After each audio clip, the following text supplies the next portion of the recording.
Richician.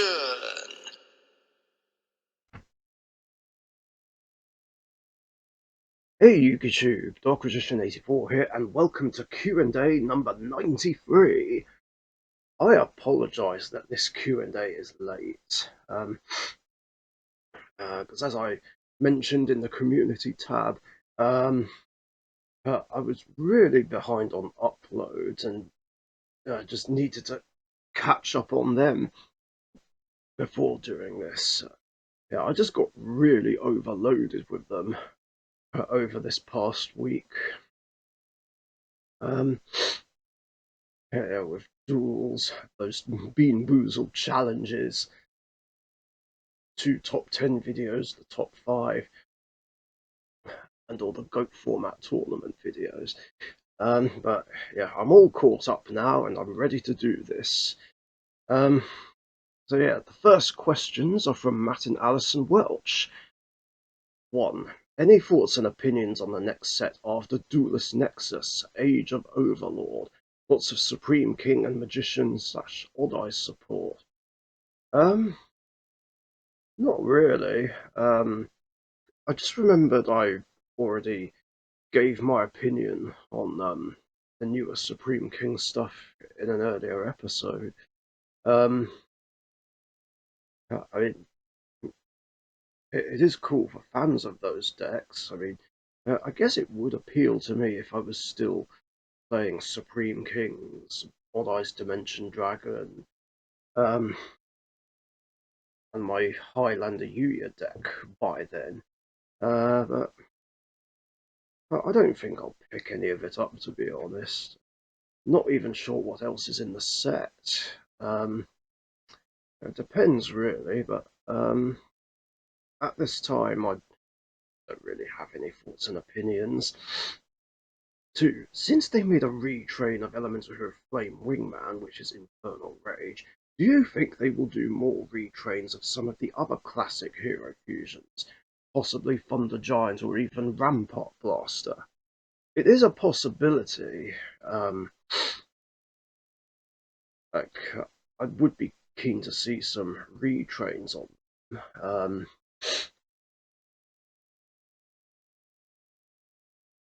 I mean, maybe this retrain will be a lot better than Rampart Blaster. Yeah, if we get one, but we shall have to see. The only problem is it'll be a pain in the ass trying to fit all these new retrains into my fusion deck. Um, I don't even know what to drop for the new Flame Wingman, as I had such a hard time uh, modifying my Elemental Hero extra deck for the support we got in Power of the Elements. I might be able to find a way, but I don't know. Like, we really need that extra deck increased up to 18 or 20. But we're running out of space in the extra deck now, and we need just a bit more. You know, please make it happen, Konami. Next questions are from Gunner. 1. Did you watch my feature match versus Altergeists? Did you like it? And did you see something you could have done differently? I did watch it, yes, and I do like that you dedicated that to me, so thank you very much for that, my friend. Um, I, I don't know if I would have done anything differently. I mean, it pretty much played Dark Magician the standard way. Um, yeah, game 1 was lots of monsters in hand. Game 2, lots of unusable spells. Game 3, too many Dark Magicians. I think games 1 and 3 were still fine because you were able to establish a board which made it so that Altergeist, Smullerseek, and Silkwitus pretty much couldn't touch anything on your board. Yeah, which is a good thing considering how horrible Altergeist is. Um, yeah, game 2 was just unfortunate. I mean, they were able to Your opponent seemed to be able to set up a bit too quickly. I don't think the problem was unusable spells, really. Or maybe it was. I think the problem was Hexia, or one of the actual problem cards of Altergeists, negating half your deck. Um, I mean, there's hardly anything anyone could do, really, with that on the field, as well as Silquitus, um, and Secret Village and any floodgates. Not that Secret Village was played in that match. Yeah, I just remember that anti-spell was flipped up in, what was it, game one? But I think he was still able to play under it, which was fine. Um, yeah, in regards to game two, sometimes there's just nothing you can do in that situation. Um, but yeah, Poltergeist is just horrible. Like that deck just shouldn't even exist. I still think Hexia and Silquitus should be banned. Like they are the problem cards when it comes to Poltergeists and all the floodgates. Like yeah, I say get rid of all the floodgates, ban Silquitus, ban Hexia, and maybe that deck will actually be fair and balanced. Not that I'm holding my breath, or that I care that much about the ban list, but still, like, Poltergeist is toxic as fuck. Like, fuck that archetype. Um, anyway, two. Which Comic Con playmat is your favourite that I showed you a few days ago? Do you have the same? They are from uh, London Comic Con 2017 and 18. Wait, you went in 2017? We'll get to that in a minute. I did like the Yugi and Kaiba one a lot because I'm biased towards Yugi.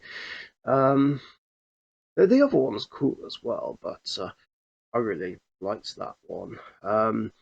As for Comic Con 2017, I have a question for you. Which month did you go in? Was it May or October? The reason I ask is because I went there in October that year and met Dan Green and Eric Stewart. Oh wait, maybe it would have been October when you were there. Um, that's quite cool actually. I mean, we could have been there on the same day and not known each other was there. If that makes any sense. That's awesome all the same. And the last questions are from Weber's 5. Stay tuned for his Q&A later on. First is a two-part question. Pardon me. 1A. Did you go to Tabletop Republic's GOAT tournament? And 1B. If yes, how was it? Yes, I did go there. Um, yeah, I would have filmed like all the matches I had and the tournament, the pre-tournament vlog and the tournament report. Yeah, it was a blast. I enjoyed it. Even though I didn't do so well at the end. I started off great and then just flopped. I mean, Billsy just simply played better. Whereas against Jude, I messed up so hard in game one, and I was doing so well. Still annoyed that I used Old Vindictive to pop the Thousand Eyes instead of Spirit Reaper. That would have changed everything if I did it the other way round, or at least I'd like to think it would have changed a lot. Feel like if I popped Reaper instead, he wouldn't have been able to extend his board. so unfortunate.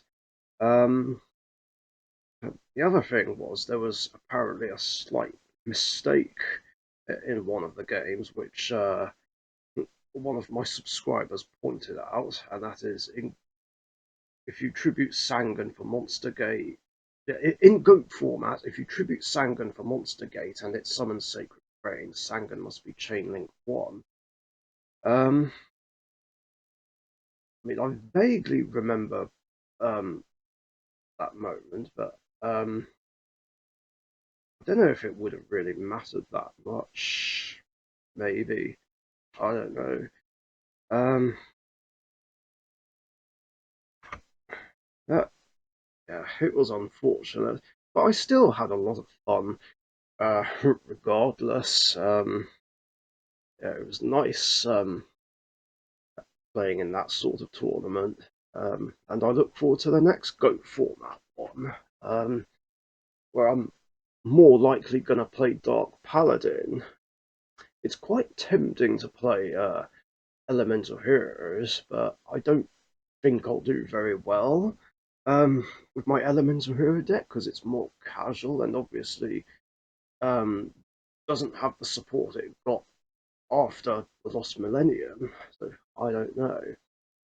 One thing I will watch out for next time is Gravekeepers and the Convulsion of Nature deck.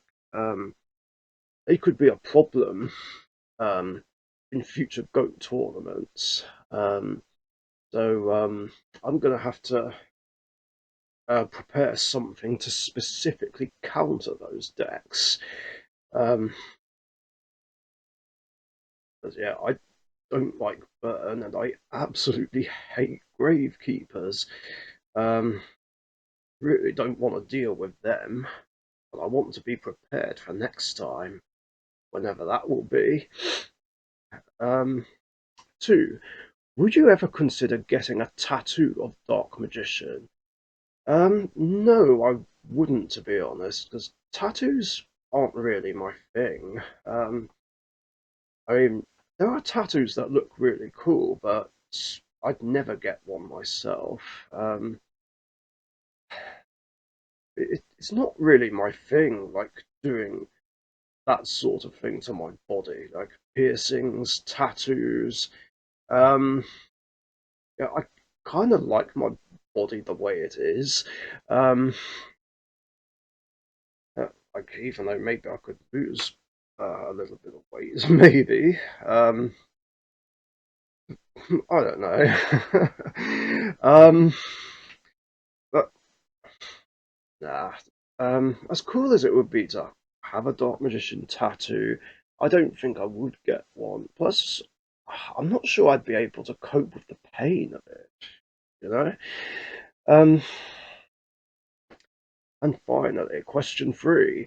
If the TCG had rush duels, would you still play Dark Magician even though you can only play one of it? If you're unsure why, it's because he's a legend card and you can only play one legend card of each type in a deck. One monster, one spell, one trap. Um, yes, I am familiar with the legend card rule. In fact, I swear this question came up before, or something similar. I don't remember exactly. It's hard to remember considering there's 93 episodes of this series now, or a bit more if you count the only 2 episodes I uploaded from my old Q&A series. Um, but anyway, to answer your question, yes, I absolutely would still play him, even if it means only playing one of him and none of the others.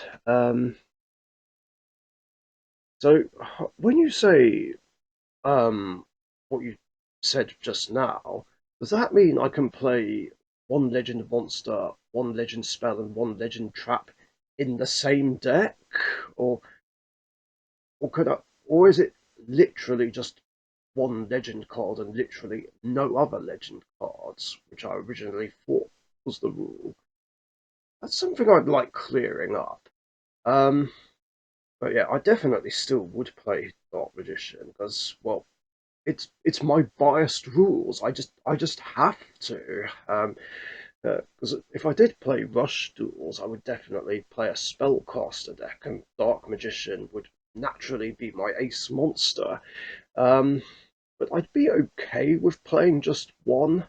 Um, because then it would make me feel like Yugi in a way, where he only plays one, and it would sort of be a nice call back to my earlier days of playing Yu-Gi-Oh! When I only played one Dark Magician in my deck. But whether or not they'll come to the TCG, Rush Duels that is, remains to be seen. Um, but yeah, I think it would definitely be more enjoyable than both the current, um, the normal game and speed duels, even though I would still play both. And that is it for questions in this episode. Thank you very much for your guys' questions, and again, thank you for your patience um, regarding when this is getting uploaded. I'll make sure I stay on schedule this time, although chances are something like this could happen again, but we'll see. Anyway, if you've got any other questions you want to ask me, post them in the comments section down below. And remember, I do these episodes every Tuesday afternoon or evening, UK time, or at least I usually do. So be sure to get your questions in before then so that you don't miss out. Thanks again, stay safe, and I'll catch you guys later. See ya. Thank you very much for watching. Be sure to subscribe to the Richician YouTube channel.